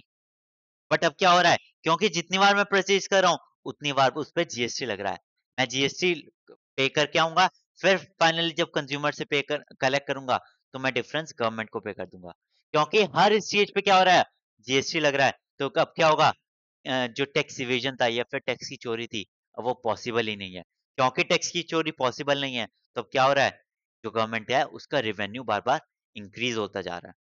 One reason behind the need of GST was to boost the revenue from the indirect taxes in nature. GST is easy to understood and a simple tax structure which bring more taxpayer and in turn it will increase the revenue. अब क्या हुआ, क्योंकि single tax है, single return जाएगी, दो return नहीं जा रही है, अलग अलग रिटर्न नहीं जा रही है, बहुत सारे टैक्सेस की रिटर्न नहीं जा रही है, तो क्या हुआ, ये बहुत सिंपल है, लोगों को समझ में भी आता है एंड वो इजिली क्या कर पाता है, अपनी टैक्स रिटर्न फाइल कर पाता है। नेक्स्ट क्या है, easy and straight forward tax structure. Before GST taxpayer need to pay a lot of taxes, but with GST a single tax system, one tax need to be paid, which comprehensively is and convenient to understood. For accounting, business complexity will reduce and result in less paper work. क्या हुआ, जब GST नहीं था तो हम क्या देख रहे थे, हम सेंट्रल एक्साइज की भी रिटर्न भरेंगे, वैट भी भरेंगे, सेंट्रल सेल्स टैक्स भी भरेंगे, ऑक्ट्रॉय भी पे कर रहे हैं और अदर टैक्सेस भी पे कर रहे हैं। तो मतलब क्या हुआ, बहुत सारी रिटर्न होगी, बहुत सारे टैक्सेस हो गए, हर टैक्स का अलग स्लैब रेट होगा, हर टैक्स की अलग रिटर्न जाएगी, लोग परेशान है, जो खरीद रहा है वो परेशान है, वो 4 टैक्स पे कर रहा है। बट जीएसटी आने से क्या हुआ, एक सिंगल टैक्स आ गया, सारे टैक्स हट गए, सिंगल रिटर्न जाएगी, एक बार में सेंट्रल और स्टेट को पता लग जाएगा, एक रिटर्न में मैं अपना टैक्स पे कर सकता हूँ और जो अल्टीमेट कंज्यूमर है उसको कोई बर्डन आ नहीं रहा है इतना। यहाँ पे क्या लिखा है? क्या हुआ? पहले क्या होता था, लॉट ऑफ टैक्सेस होते थे, बट जीएसटी आने से एक सिंगल टैक्स हो गया, एक सिंगल रिटर्न भरनी पड़ रही है। तो क्या हुआ? जो हमारी अकाउंटिंग होती थी, जो मैं 4 टैक्स की अलग-अलग अकाउंटिंग करता था, 4 डिपार्टमेंट जाके उनसे स्टेटमेंट लेता था और अलग-अलग अकाउंटिंग करता था। अब क्या हुआ? सिंगल टैक्स से सिंगल अकाउंटिंग से मेरा काम हो जाता है और जो पेपर वर्क था, वो भी हमारा बहुत कम हो गया। अब लास्ट क्या हमारा? One nation one tax. पहले क्या होता था, बहुत सारे टैक्स होते थे, बट अब क्या है? Goods and service tax. हमने स्टार्टिंग में देखा था ना, ये कब इम्प्लीमेंट हुआ था, 1 जुलाई 2017 को, एंड 8 जुलाई 2017 को कहाँ हुआ था, जम्मू कश्मीर में। मतलब ये वन नेशन है, पूरे इंडिया में एक ही टैक्स लग रहा है, वो क्या, हमारा गुड्स एंड सर्विसेज टैक्स। तो इसी के साथ हम आज का लेक्चर अपना कंप्लीट करते हैं। कल को हम क्या देखेंगे, benefits of GST and other topics, जिसके बाद हमारा मॉड्यूल 2 का फर्स्ट यूनिट, जो हमारा मॉड्यूल 5 जीएसटी का है, मॉड्यूल 2 ऑफ इनडायरेक्ट टैक्सेस, वो हमारा कंप्लीट हो जाएगा, मॉड्यूल 2 का फर्स्ट यूनिट जो थ्योरी का है। एंड उसके बाद क्या स्टार्ट करेंगे हम, एक्चुअल प्रोविजंस जो हमारे जीएसटी में काम आने वाले हैं। ये क्या है, ये जो हम पढ़ रहे हैं सारी थ्योरी है, मतलब हमें जीएसटी के बारे में अभी समझ रहे हैं, जीएसटी क्यों आया, या फिर जीएसटी ने कौन-कौन से टैक्सेस हटाए, कैसे जीएसटी हमें बेनिफिट कर रहा है, कैसे जीएसटी कंज्यूमर्स को बेनिफिट कर रहा है। अब हम एक्चुअल में इस चैप्टर की बात पढ़ेंगे कि जीएसटी होता क्या है, कहाँ पे जीएसटी लगता है, किस प्रोडक्ट पे लगता है, कब हम कहेंगे कि जीएसटी लग चुका है, किस महीने में कहेंगे जीएसटी लग चुका है, किस स्टेट में कहेंगे जीएसटी लग चुका है, एंड देन उसके बाद कितने वैल्यू पे हम टैक्स पे करेंगे। तो मिलते हैं अपनी नेक्स्ट क्लास में। जब तक आपको क्या करना है, आपको स्टडी मैट से ये सारे टॉपिक्स पढ़ के आना है।